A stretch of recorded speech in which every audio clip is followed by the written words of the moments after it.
Private school सरकारी स्कूलों से बेहतर है। प्राइवेट स्कूलों में सरकारी स्कूलों से बेहतर पढ़ाई होती है। प्राइवेट स्कूलों के बच्चे सरकारी स्कूलों के बच्चों से ज़्यादा तेज, ज़्यादा स्मार्ट होते हैं। अगर आपकी भी यही सोच है तो आपको ज़रूरत है पार्थ न्यूज़ की इस कवरेज को देखने की। इस न्यूज़ को कवरेज किया है हमारे संवाददाता अमित सामंत ने। आज जहां शिक्षा ने व्यवसाय का रूप धारण कर लिया, अभिभावक महंगी फीस देकर अपने बच्चों के बेहतर भविष्य की उम्मीद में उन्हें स्कूल भेज रहे हैं, पर शिक्षा के स्तर की गुणवत्ता के नाम पर हमें क्या मिल रहा है? नीलबट्टे सन्नाटा।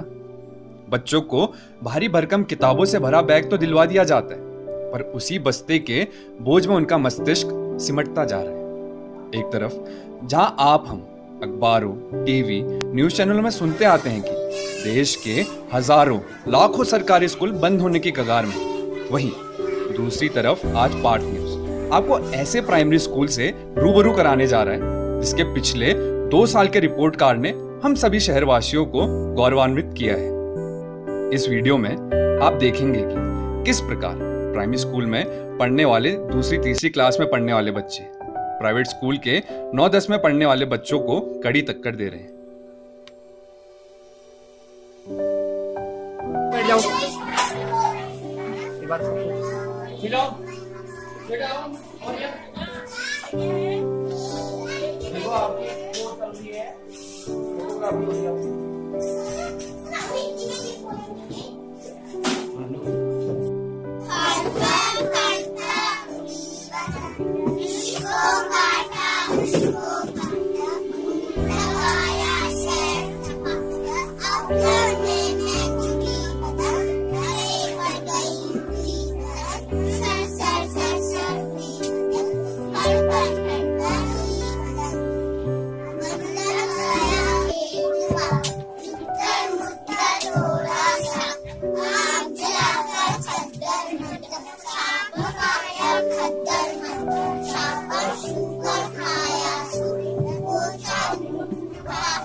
हमारे समाज और हमारे सरकारी स्कूलों को जरूरत है सुभाष जोशी जी और उनकी टीम जैसे शिक्षकों की, जिन्होंने एक सरकारी स्कूल को प्राइवेट स्कूलों से आगे लाकर एक मिसाल पेश की। आपको हैरानी होगी कि जिस सरकारी स्कूल में आज से 3 साल पहले 20 से 30 बच्चे पढ़ा करते थे, आज उसी सरकारी स्कूल में 135 बच्चे अध्ययन कर रहे हैं और इसी नए सत्र में 30 नए प्रवेश लिए गए, जिससे आगे आने वाले दिनों में और भी बढ़ने की संभावना है।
Now you have to convert it into fraction, okay? Who will do it? Yes, convert it.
Shia, stand up.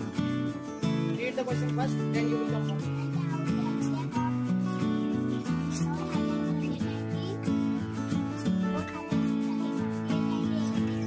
Can you solve? Yeah, you do.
जैसा कि आजकल अभिभावकों की सोच हो गई है कि प्राइवेट स्कूल सरकारी स्कूलों से बेहतर हैं और अक्सर वे अपने बच्चों को प्राइवेट स्कूलों में पढ़ाते हैं, मगर आज हमारे सामने एक उदाहरण ऐसा है जो बताता है कि अगर इंसान में जज्बा हो तो सरकारी स्कूल भी प्राइवेट स्कूलों को कड़ी टक्कर दे सकते हैं।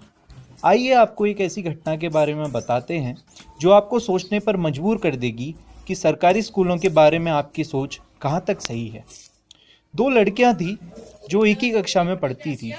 एक लड़की को उसके माता पिता ने सरकारी स्कूल से निकालकर प्राइवेट स्कूल में डाल दिया, जबकि वह लड़की अपने कक्षा की टॉपर थी। दूसरी बच्ची उसी सरकारी स्कूल में पढ़ती रही। कुछ समय बाद जो लड़की प्राइवेट स्कूल में पढ़ती थी उसे दोबारा उसके माता पिता ने सरकारी स्कूल में डाल दिया। कारण यह था कि उस लड़की का प्रदर्शन प्राइवेट स्कूल में जाकर काफ़ी गिर गया था, जबकि दूसरी लड़की जो सरकारी स्कूल में लगातार पढ़ रही थी वह काफ़ी अच्छा प्रदर्शन कर रही थी। तो यह उदाहरण है हमारे सामने।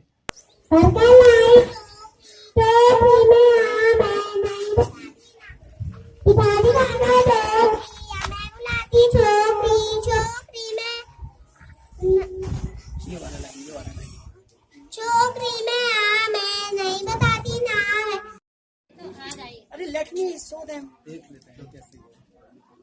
कौन सा ये वाला? वैसे रखो ना।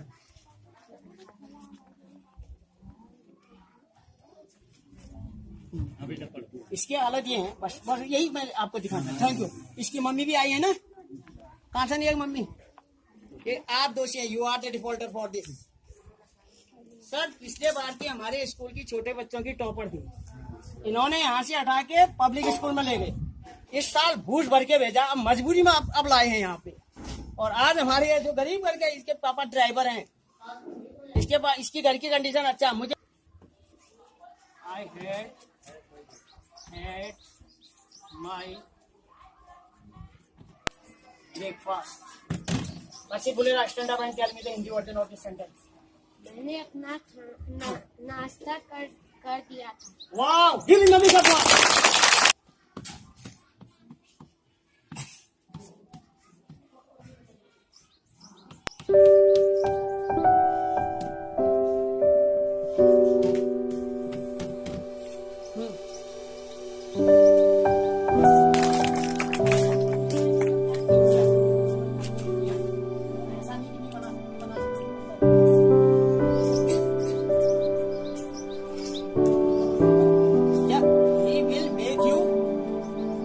पकवाएगा। हाँ बताना। हाँ फिर क्या कर रहे हो? अब बोलो। बात में क्या बताया था मैंने? कौन बताएगा बात में? क्या बताया?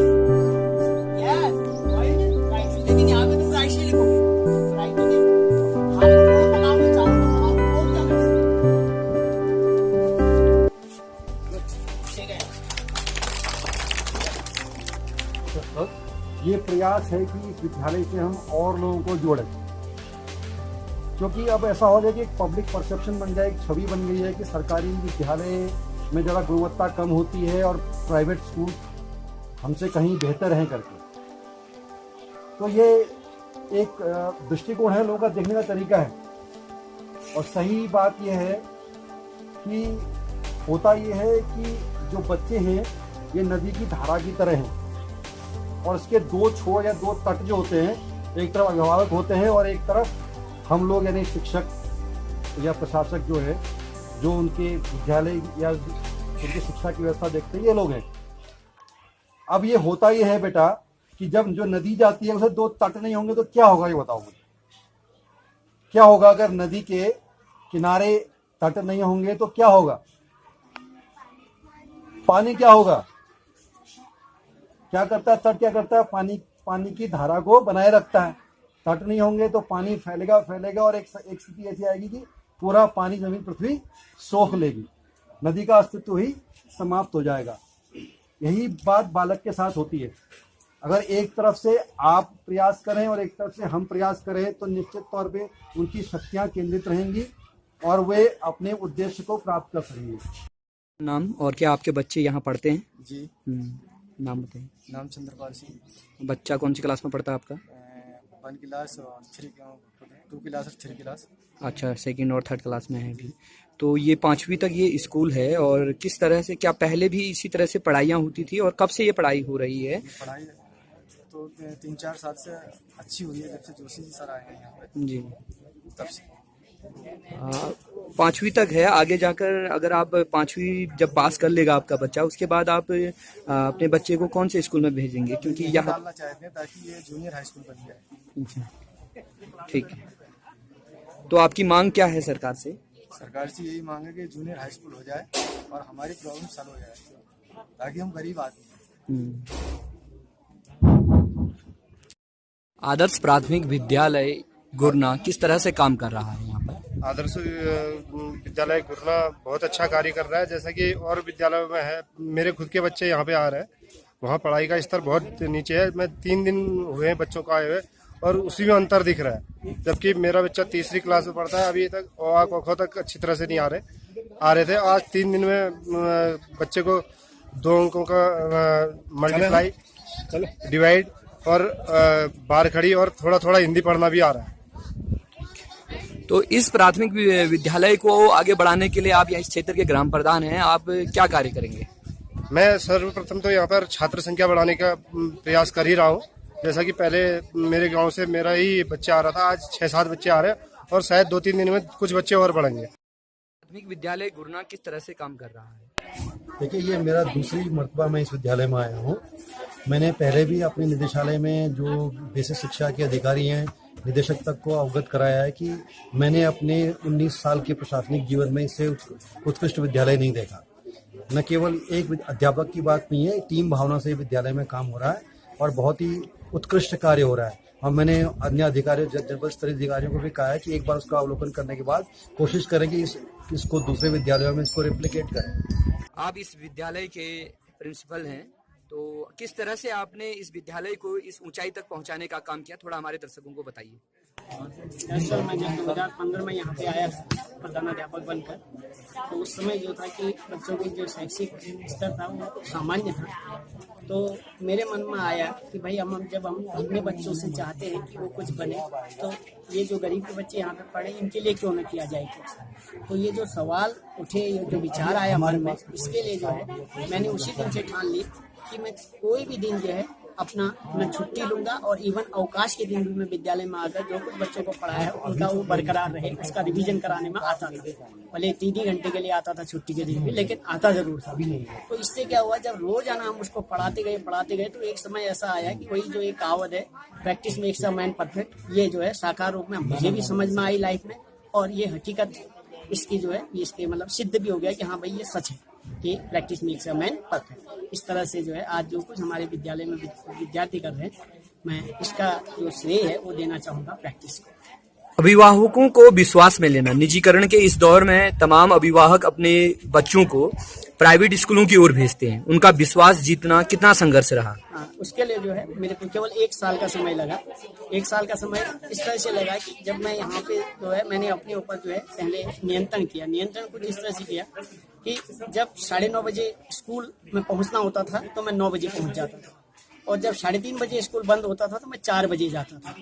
तो कुछ इस तरह से अभिभावकों के दिमाग में ये छेद पड़ी कि भाई ये सर लगे रहते। और मैंने माइक की व्यवस्था करके उस समय जो है, माइक तो नहीं था, चैलेंजर जो है खुद ही मार्केट से खरीद के मैंने चैलेंजर के माध्यम से जो है लोगों तक ही मेरी आवाज पहुंचे कि मैं क्या गतिविधियां स्कूल में करा रहा हूं। तो इससे क्या हुआ कि 3 महीने के अंदर ही जो है हमारे यहाँ के बच्चों का जो मैथ्स और इंग्लिश का जो स्टैंडर्ड था वो बहुत आगे हो गया। तो जब लोगों के भी सुनाई दिया तो तब उन्होंने हम पर विश्वास कर लिया। बहुत ज्यादा कठिनाई नहीं हुई मुझे लोगों का विश्वास पाने में। तो आपने आज की हमारी कवरेज देखी। पार्थ न्यूज आगे भी ऐसे मुद्दों को उठाते रहेगा जो समाज की बेहतरी से जुड़े हैं और समाज की सोच को एक सकारात्मक दिशा में ले जाने का प्रयास करेगा। कृपया लाइक करें, सब्सक्राइब करें, जिससे हमें भी ऐसे ही मुद्दों को आगे भी दिखाने का हौसला मिले। तो अब हमें इजाज़त दीजिएगा। अगली बार एक नए मुद्दे के साथ आप सभी के समक्ष होंगे। नमस्कार, जय हिंद, जय भारत।